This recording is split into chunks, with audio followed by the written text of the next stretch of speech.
તે શાકને બનાવવા માટે જુદી જુદી 29 સામગ્રી એમાં વપરાવાની છે।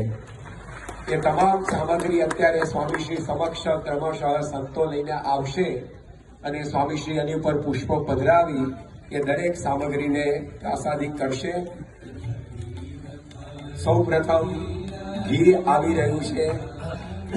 આયુર્વેદમાં લખ્યું છે ઘૃતમ વૈ આયુઃ, ઘી એ આયુષ્યવર્ધક છે। તો સ્વામીશ્રીએ ઘીમાં પુષ્પ પાંખડીઓ પધરાવી રહ્યા છે। ત્યારબાદ સૂકા મરચા એ પણ આ શાકની અંદર પધરાવવામાં આવશે અને સ્વામીશ્રી પ્રાસાદિક કરી રહ્યા છે। ત્યારબાદ રાઈ, જીરું, મેથી, લવિંગ અને તજ આ તમામ સામગ્રી તેની ઉપર સ્વામીશ્રી પુષ્પ પાંખડીઓ પધરાવીને એને પ્રાસાદિક કરી રહ્યા છે। બાપા એવો રસ આપ મૂકજો આ શાકમાં કે અમારા બધાનો રસ ઠળી જાય વિષયમાંથી। ત્યારબાદ ચણાનો લોટ, હળદર, કાશ્મીરી મરચું, ધાણા જીરું અને બાદિયા પાવડર આ તમામ સામગ્રી પણ શાકમાં પધરાવવામાં આવશે અને સ્વામીશ્રી પ્રાસાદિક કરી રહ્યા છે। તજનો પાવડર, ગરમ મસાલો અને સંભાર મસાલો એ પણ આ શાકમાં સ્વાદિષ્ટ શાક બનાવવા માટે વાપરવામાં આવશે અને સ્વામીશ્રી પ્રાસાદિક કરી રહ્યા છે।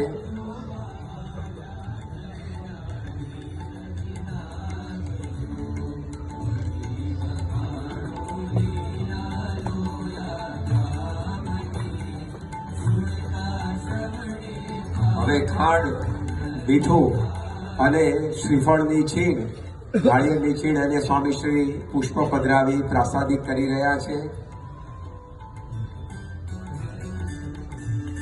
ત્યારબાદ તલ અને સિંગનો ભૂકો એ પણ આ શાકમાં ભભરાવવામાં આવશે, તેને પણ સ્વામીશ્રી પુષ્પ પાંખડીઓથી પ્રાસાદિક કરી રહ્યા છે। શાકનો મસાલો, ત્યારબાદ સફેદ રીંગણ, કાળા રીંગણ અને ભરેલા રીંગણ આ ત્રણેય વારાફરતી સંતો લઈને પધારી રહ્યા છે, એને સ્વામીશ્રી પુષ્પ પધરાવી પ્રાસાદિક કરી રહ્યા છે।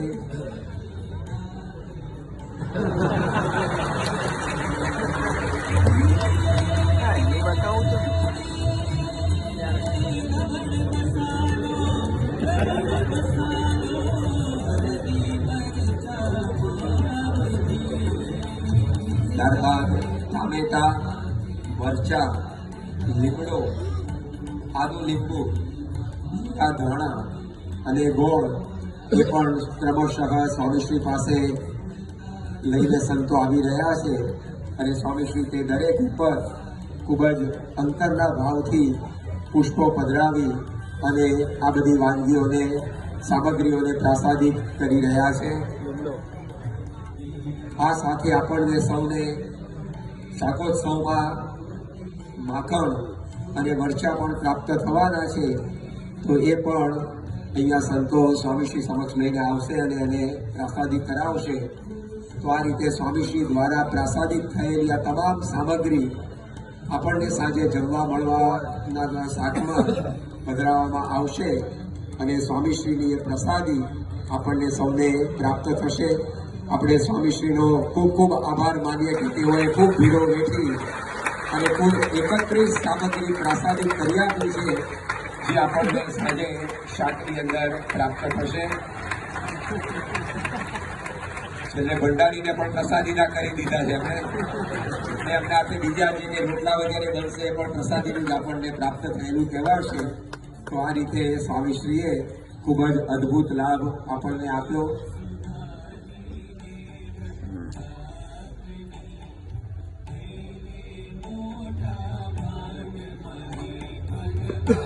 આજે પરમ પૂજ્ય સ્વામીશ્રી હાથમાં રીંગણ ધારણ કરી આપણને અલૌકિક સ્મૃતિ ધારણ કરી રહ્યા છે।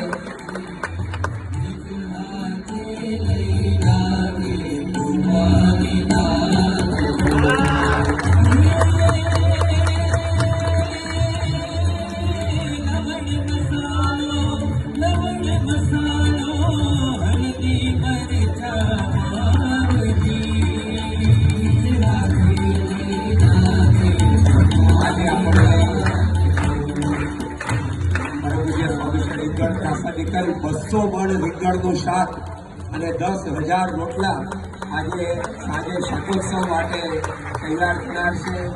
તેના શ્રી ગણેશ અત્યારે સ્વામીશ્રીએ આપણને કરી આપ્યા.